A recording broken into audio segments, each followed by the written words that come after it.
नमस्कार दोस्तों, आप सभी देख रहे हैं YouTube channel ENN modern history of India में। आज का हमारा टॉपिक है एडवेंट ऑफ द यूरोपियंस। किस तरीके से यूरोप से अलग अलग कंट्री से लोग हमारी कंट्री इंडिया आते हैं, यहाँ पे ट्रेड करते हैं और ट्रेड करते करते कब इंडिया पे राज करने लगते हैं। तो देखते हैं सबसे पहले कौन हमारी कंट्री में आया था। तो फर्स्ट नंबर पे आते हैं पोर्टुगीज 1498 के टाइम पे। दूसरे नंबर पे जो है वो है डच, ये हॉलैंड के रहने वाले लोग थे। तो ये 1602 में भारत आते हैं। फिर ब्रिटिश आते हैं। ब्रिटिश के बाद आते हैं डेनिश, ये डेनमार्क के रहने वाले लोग थे। फिर फ्रांस के रहने वाले लोग आते हैं जिनको हम फ्रेंच बोलते हैं, और 1664 में ये लोग आए थे। लास्ट में आए हैं जो इंडिया में वो हैं स्वीडन के रहने वाले लोग, जिनको स्वीडिश हमने यहाँ पे बोला है। 1731 में ये आए थे। इन सभी को थोड़ा डिटेल में देखते हैं। चलिए सबसे पहले बात करते हैं पोर्टुगीज इन इंडिया की। तो सबसे पहले पुर्तगाल के लोग आए थे हमारे इंडिया में, और ऐसा कहते हैं कि ये सबसे पहले आए थे और सबसे आखिरी में इन्होंने भारत को छोड़ा है। ठीक है। They were earliest to come and last to leave India. Goa got independence in 1961। Goa में काफी इनको लगाव रहा है शुरू से ही पुर्तगाल के लोगों को। तो गोवा में ये 1961 तक रहे थे, और 1961 में गोवा को फाइनली इंडिपेंडेंस मिलती है पुर्तगालियों से। और पुर्तगाल के ही लोग थे जिन्होंने भारत आने के लिए एक समुद्री रास्ते को खोजा। इनका नेविगेशन शुरू से ही काफी अच्छा रहा है। और ऐसा कारण ये भी है, समुद्री रास्ता खोजने का ये कारण यहाँ पे बताते हैं कि जमीन का जो रास्ता था, अगर ये लोग वहां से आते तो वहां पे अरब के रहने वाले लोगों का कब्जा था। ठीक है, तो ये लोग अगर वहां से जाते तो इनकी उनसे पटती नहीं थी, और दूसरी चीज इनको टैक्स वगैरह देना पड़ता, या इनके साथ लूटपाट होने का भी डर वहां बना रहता अगर ये लोग जमीन के रास्ते से आते। तो इन्होंने एक सेफर साइड चुनी। ठीक है, इन्होंने समुद्र का रास्ता अपनाया। और समुद्र के रास्ते से सबसे पहली बार वास्को डेगामा 1498 का समय था। वास्को डेगामा 1498 में इंडिया में कैलिकट में आता है। ठीक है। और कैलिकट में उस समय जो रूलर था उसका नाम था जैमोरिन। उसने बढ़िया स्वागत किया वास्को डेगामा का। और वास्को डिगामा यहाँ पे आया और उसने यहाँ से बढ़िया मसाले वगैरह खरीदे भारत के, क्योंकि भारत काफी फेमस था अपने स्पाइसेस के लिए। तो यहाँ से इंडियन स्पाइसेस को लेके जाता है यूरोप वापस। और वहां पे 60 गुना ज्यादा उसको क्या मिलता है, प्रॉफिट मिलता है बेचने पर। तो इतना वो खुश हो जाता है कि 60 टाइम्स उसको प्रॉफिट हुआ है, 60 टाइम्स प्रॉफिट, है ना, उसकी जितनी भी लागत लगी। और जब वास्को डेगामा 1502 में दूसरी बार भारत की यात्रा पर आता है, तो वो यहाँ पे ट्रेडिंग स्टेशन को स्टैब्लिश करता है कैलिकट में, कोचिन में, और कन्नूर में, है ना, आसपास के जो भी रूलर थे उस समय के उनसे परमिशन लेकर। अब ये ट्रेडिंग स्टेशन या फैक्ट्री हम इसको बोल सकते हैं। ठीक है। तो यहाँ से ये लोग अपने ट्रेड करते हैं। तो वास्को डिगामा आया, मसाले खरीदे, 60 गुना प्रॉफिट कमाया, दोबारा आया और ट्रेडिंग स्टेशन स्टेब्लिश कर दिए। वास्को डिगामा के बाद सन 1505 में आता है अल्मीडिया, फ्रांसिस्को डे अल्मीडिया।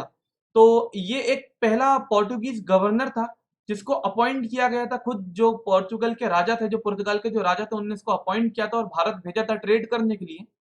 और ये जो फेमस है अल्मीडिया, इसका कारण ये है कि इसकी एक पॉलिसी थी जिसको बोलते हैं ब्लू वाटर पॉलिसी या कार्टेज सिस्टम। अभी सिस्टम क्या होता है इसको समझते हैं। Under this system anyone who passes through Portuguese territory must buy permits. इसने ये सोचा कि भारत में इसने इंटरेस्ट नहीं लिया, मतलब जमीन, भारत की जमीन पे ये गया ही नहीं, इंटरेस्ट नहीं आया इसको। इसने सोचा भारत का जो ओशन है, जो हमारा इंडियन ओशन है, अगर ये उस पर ही कब्जा कर लेगा तो भारत तो वैसे ही इसके कब्जे में ही रहेगा। क्योंकि जो लोग भी ट्रेड करने के लिए भारत की ओर जाएंगे ये उनको रोकेगा, उनसे बोलेगा आप परमिट खरीदो। आप परमिट खरीदेंगे तो पैसे लेगा ये उनसे, और जो इसका परमिट नहीं लेगा उसको, इसकी जो नेवी थी, काफी स्ट्रांग नेवी भी थी पुर्तगालियों की, तो नेवी के लोग इनको पकड़ लेंगे। तो ऐसा इसने पूरा ध्यान अपना कहाँ पे लगा दिया, इंडियन ओशन पे लगा दिया। और काफी स्ट्रांग इसकी नेवी भी थी। तो ये हमने अभी देखा ब्लू वाटर पॉलिसी के बारे में। और ये जो था इसका एक बहुत विजन इसका फेमस है कि ये चाहता था कि जो पोर्टुगीज है इनको ये मास्टर बनाना चाहता था इंडियन ओशन का। His vision was to make Portuguese the master of Indian ocean. तो ये थी कहानी फ्रांसिस्को दे अल्मीडिया की, जिसने भारत में ज्यादा इंटरेस्ट ना लेकर इंडियन ओशन में ज्यादा इंटरेस्ट लिया। और वहीं से इसने एक स्ट्रॉन्ग नेवी बिल्ड करके परमिट्स बांटना शुरू किया और काफी मुनाफा कमाया। इसके बाद जिसकी एंट्री होती है, ये भी एक गवर्नर था जो ठीक अल्मीडिया के बाद आता है, पोर्टुगीज गवर्नर। इसका नाम था अल्फोंसो डे अल्बुकर्क। तो ये 1509 में आता है, 1515 तक ये रहता है भारत में। और कहते हैं कि भारत में जो पोर्टुगीज एम्पायर की स्टार्टिंग करी थी, मतलब जो अच्छे से जब ये लोग बसने लगे थे भारत में आके, है ना, रूल करने लगे थे, ट्रेड करने लगे थे, तो ये इसी ने करा था। किसने? अल्बुकर्क ने। तो established Portuguese empire in India, Goa को ये कैप्चर कर लेता है बीजापुर का जो रूलर था उस समय का आदिल शाह उससे, ठीक है, और गोवा को ये अपना हेडक्वार्टर बना लेता है। और जिस समय अल्बुकर्क आया था 1509 का ये टाइम था, तो इस समय एक और एम्पायर था बहुत फेमस था वो इंडिया में, वो था विजयनगर किंगडम। विजयनगर साम्राज्य के जो राजा थे जिनका नाम था कृष्णदेव राय, उनसे भी इसने क्या जीत लिया, भटकल जीत लिया। तो भटकल पे गोवा पे इनने कब्जा किया अल्बुकर्क ने। और ऐसा बताते हैं कि अल्बुकर्क जो था इसने सती प्रथा जो थी उसको बैन करने की बहुत कोशिश करी, ठीक है, तो काफी लोग इससे नाराज भी हो गए। एंड फिर बताते हैं कि इसी के समय में एक बहुत फेमस सेंट हुआ करते थे फ्रांसिस जेवियर, जो गोवा आए and in the basilica of Baum Jesus, जो कि गोवा में एक बहुत फेमस टूरिस्ट स्पॉट भी है, ठीक है, ये एक चर्च की तरह, ये एक चर्च ही है, ठीक है, तो इसको कुछ ज्यादा ही प्रिविलेजेस प्राप्त हैं, तो इसको चर्च ना बोल के बेसिलिका बोलते हैं।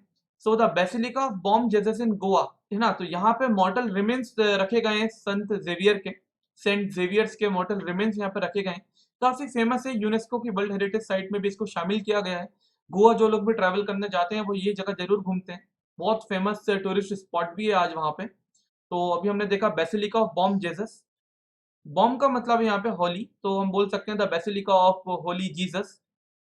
तो ये थी कहानी अल्बुकर्क की, क्या क्या हुआ इसके समय में हमने थोड़ा शॉर्ट में देखा।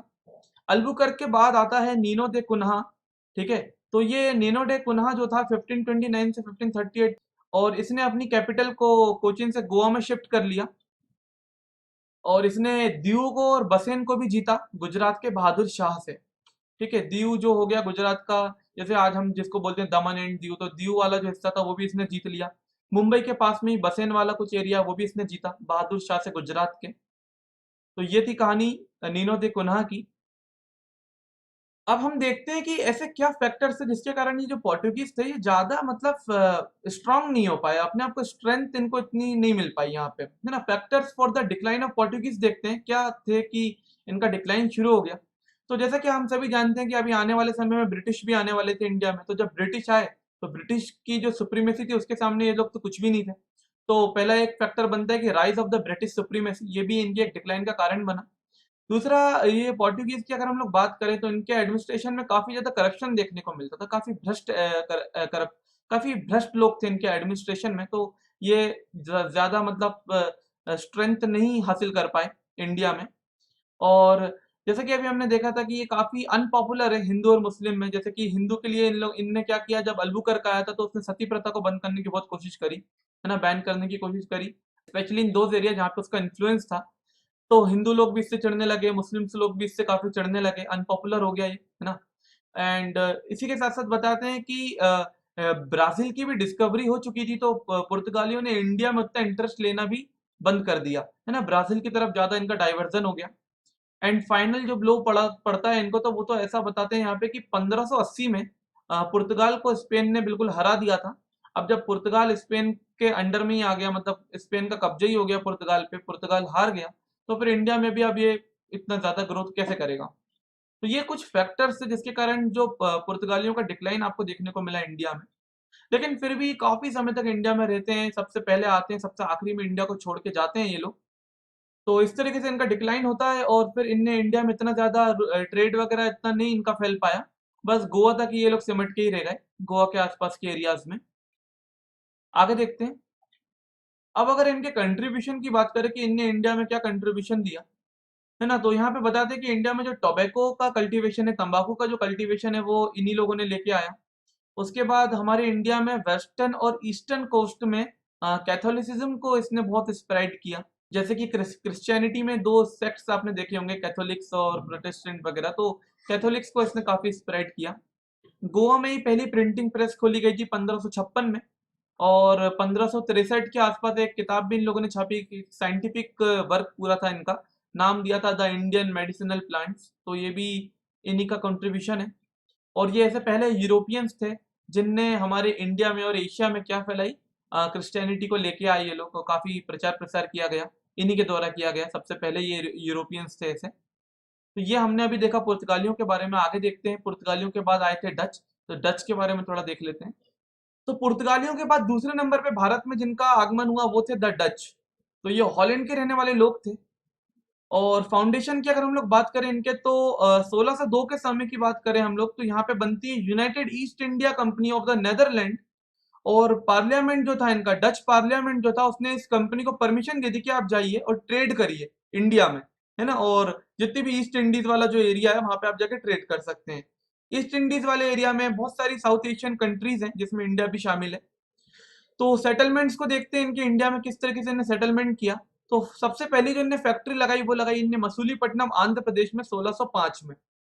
ठीक है, 1605 1602 में ये लोग आते हैं, और ठीक कुछ एक दो साल के बाद ये लोग 1605 में फैक्ट्री लगा लेते हैं मसूलीपट्टनम में। फैक्ट्री का मतलब ये नहीं कि मैन्युफैक्चरिंग हो रही किसी चीज की, फैक्ट्री मीन्स ट्रेडिंग स्टेशन, यहाँ से ये लोग व्यापार कर पाए, है ना।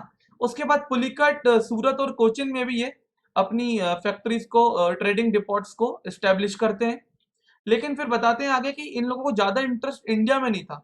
इन लोगों को सबसे ज्यादा इंटरेस्ट था इंडोनेशिया की तरफ, जिसमें जावा, सुमात्रा, ये जो आइलैंड्स वगैरह थे, यहाँ पे इनको बहुत इंटरेस्ट था। कारण ये था कि यहाँ पे जो स्पाइसेस थे, जो मसाले थे, उनका प्रोडक्शन बहुत ज्यादा था।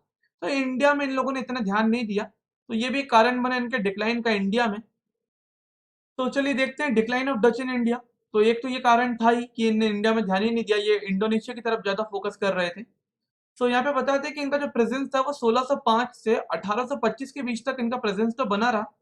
लेकिन 1759 में फाइनली इनको हरा दिया था किनने, इंग्लिश लोगों ने, मतलब जो ब्रिटिश, जो हमारी इंग्लिश ईस्ट इंडिया कंपनी जो थी, ब्रिटिश की जो कंपनी थी, उसने डच लोगों को बैटल ऑफ बिदार में हरा दिया 1759 में। फिर भी इनका जो प्रेजेंस था वो फिर भी इंडिया में देखने को मिलता था 1825 के आसपास।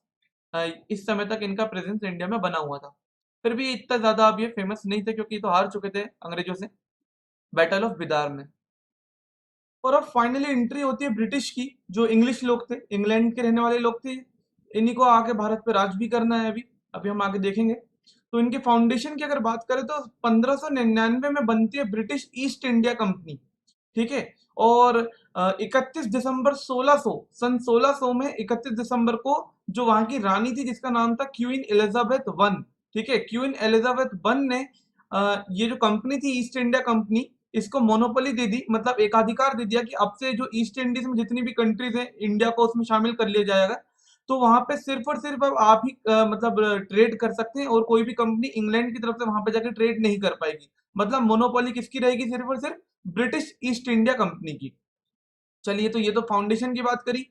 अब देखते हैं सेटलमेंट्स इन इंडिया। तो कैसे ये लोग इंडिया आते हैं, कब इंडिया आते हैं, और कैसे धीरे धीरे अपना पूरा सेटलमेंट जमाते हैं यहाँ पे। तो फर्स्ट पॉइंट में यहाँ पे बताते हैं कि 1608 का समय था।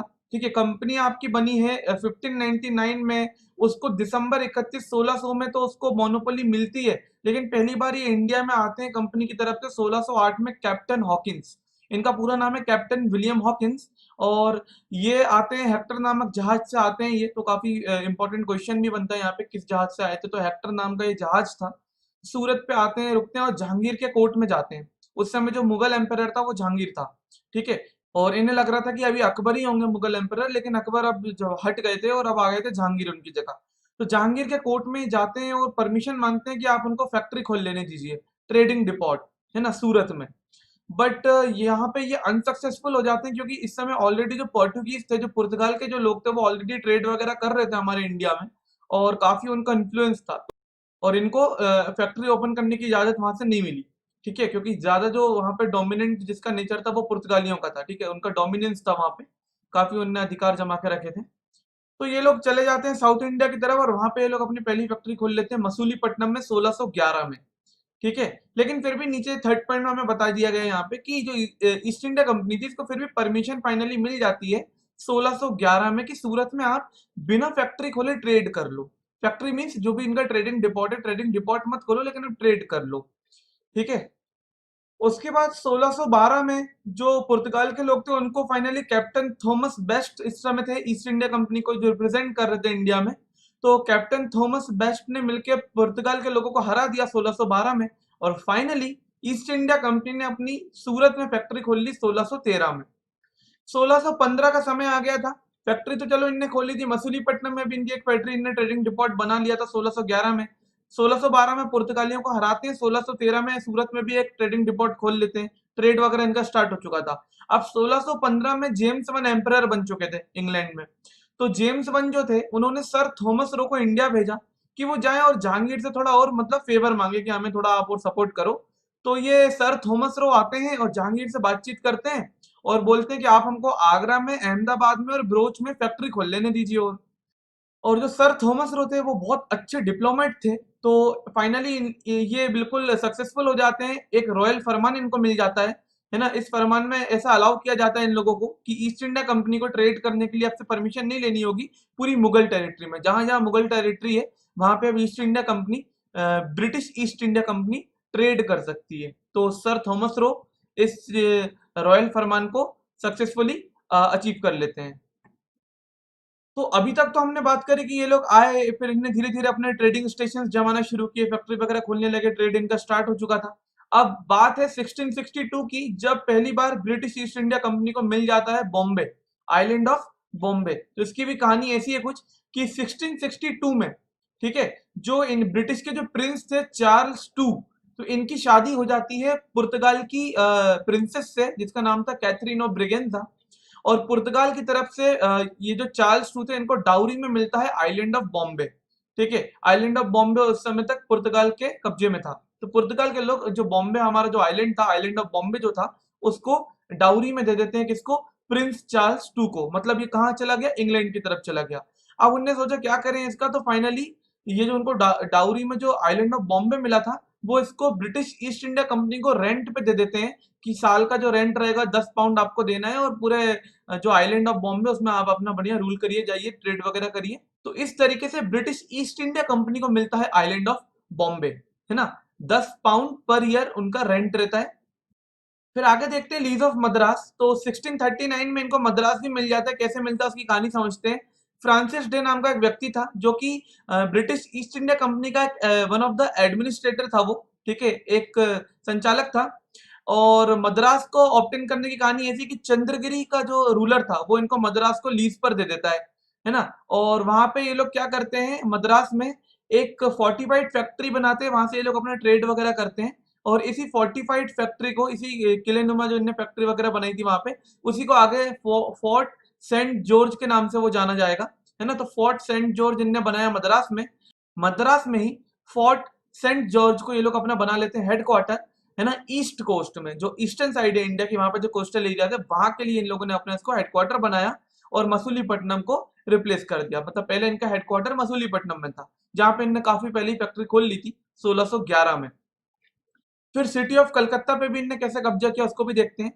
तो यहाँ पे बताते हैं कि जो सिटी ऑफ कलकत्ता है वो 3 गांव से मिलकर बनी हुई है, सूतानुती, गोविंदापुर एंड कालीकटा। ठीक है, तो ये जो तीनों गांव थे ना, तो ये इनको फाइनली कौन ने दे दिए? मुगल गवर्नर थे वहां के, बंगाल के, तो उनसे इन लोगों ने ये हासिल कर लिए। एंड फिर समय आता है 1717 में। मुगल एम्पायर जब थे इस समय के, वो थे फारूक शाह। तो फारूक शाह को कोई बीमारी थी, वो सही नहीं हो रही थी, तो एक अंग्रेजों के डॉक्टर जाते हैं हैमिल्टन नाम के, इनकी बीमारी को दूर कर देते हैं। फिर बड़े खुश हो जाते हैं। तो ये क्या करते हैं, मैग्ना कार्टा प्रोवाइड कर देते हैं ईस्ट इंडिया कंपनी को। इस मैग्ना कार्टा में मतलब चार्टर ऑफ लिबर्टी था, है ना, छूट दे दी गई पूरी। Duty free trading rights to British East India company in Bengal, Bihar and Orissa, है ना। ड्यूटी फ्री मीन्स इनको कोई टैक्स वगैरह नहीं देना पड़ेगा। जाए बंगाल, बिहार और उड़ीसा में बिल्कुल जितना ट्रेड करना है करें, जो भी करना है करें, कोई इनसे पूछताछ नहीं करी जाएगी, टैक्स वगैरह नहीं वसूला जाएगा। तो ये एक बहुत बड़ा डिसीजन यहाँ पे मुगल एम्पायर फारूक शाह ने लिया, है ना। काफी बड़ी डिसीजन था। ऐसे डिसीजन लेने के कारण ही तो फिर इन लोगों ने धीरे धीरे पूरे भारत पे कब्जा जमाया। चलिए आगे देखते हैं। अब बात करते हैं चौथे नंबर पे जो भारत में आते हैं, वो थे डेनिश, जो डेनमार्क के रहने वाले लोग थे। इनकी फाउंडेशन देखें अगर तो 1616 में पहली बार भारत में आती है डेनिश ईस्ट इंडिया कंपनी। इनके सेटलमेंट्स की अगर बात करें तो सबसे पहला जो इनका सेटलमेंट था, जो भी इनने ट्रेडिंग डिपोट या फैक्ट्री वगैरह खोली, वो थी इनकी ट्रंकेबार तमिलनाडु में 1620 में। 1676 में सेरामपुर बंगाल में भी अपनी एक फैक्ट्री खोलते हैं और हेडक्वार्टर बनाते हैं अपना, ठीक है, हेडक्वार्टर ऑफ डेन्स बनता है सेरामपुर बंगाल। लेकिन फिर भी ये फेल हो जाते हैं अपने आप को स्ट्रेंथ प्रोवाइड करवाने में, है ना, फेल्ड टू स्ट्रेंथन देमसेल्व्स। और 1845 में अपना पूरी सेटलमेंट्स को बेच कर ये अंग्रेजों को, भारत को छोड़ देते हैं। तो इनका ज्यादा इतना रोल नहीं रहा इंडिया में। एंड फाइनली अब हम लोग बात करने वाले हैं 5वें नंबर पे जो भारत में आते हैं, वो थे फ्रेंच, फ्रांस के निवासी। इनके फाउंडेशन की बात करें अगर, तो 1664 में किंग लुई 14 का रूल था उस समय फ्रांस में, किंग लुई 14। तो कॉलबर्ट नाम के एक मिनिस्टर थे किंग लुई 14 के, इन्होंने फाउंडेशन रखी फ्रेंच ईस्ट इंडिया कंपनी की, और परमिशन वगैरह ले लेके हम भी जाते हैं इंडिया में, कोई ट्रेड वगैरह करते हैं, कुछ मुनाफा कमाते हैं। तो इनके सेटलमेंट्स को देखें तो 1668 में ये सूरत में अपनी पहली फैक्ट्री लगा लेते हैं। French established their first factory at Surat. 1669 में, एक साल के बाद, मसूलीपट्टनम में भी ये अपनी फैक्ट्री लगा लेते हैं। सूरत आपका वेस्टर्न कोस्ट साइड हो गया, मसूलीपट्टनम में इनने ईस्टर्न साइड में भी एक फैक्ट्री लगा ली। 1674 में जो फ्रेंच थे इनको पौंडीचेरी इनने हासिल किया सुल्तान ऑफ बीजापुर से। ठीक है, सुल्तान ऑफ बीजापुर के अंडर में एक गवर्नर था, तो उनसे ये लोग ले लेते, तो इनडायरेक्टली हम यही बोलेंगे कि सुल्तान ऑफ बीजापुर ने बोला होगा, तब इनको पौंडीचेरी मिलता है। एंड पौंडीचेरी को ये लोग अपना हेडक्वार्टर बना लेते हैं इंडिया में, यहीं से इनके पूरे काम धाम ये लोग करते हैं। और फिर आगे स्टार्ट होने वाले हैं अब कर्नाटिक वॉर्स, क्योंकि अब फ्रेंच और अंग्रेजों में बढ़िया दुश्मनी होने वाली है। ठीक है, क्योंकि यूरोप में फ्रांस और इंग्लैंड में लड़ाई चली रही थी ऑस्ट्रिया के सक्सेशन को लेकर, तो यहाँ इंडिया में भी लोग लड़ने वाले हैं, और फाइनली स्टार्ट होते हैं कर्नाटिक वॉर्स, जिसमें फ्रेंच लोगों की बड़े बुरी तरीके से हार होती है। तो इसको हम लोग अगले लेक्चर में देखेंगे। चलिए मिलते हैं अगले लेक्चर में, तब तक के लिए टेक केयर।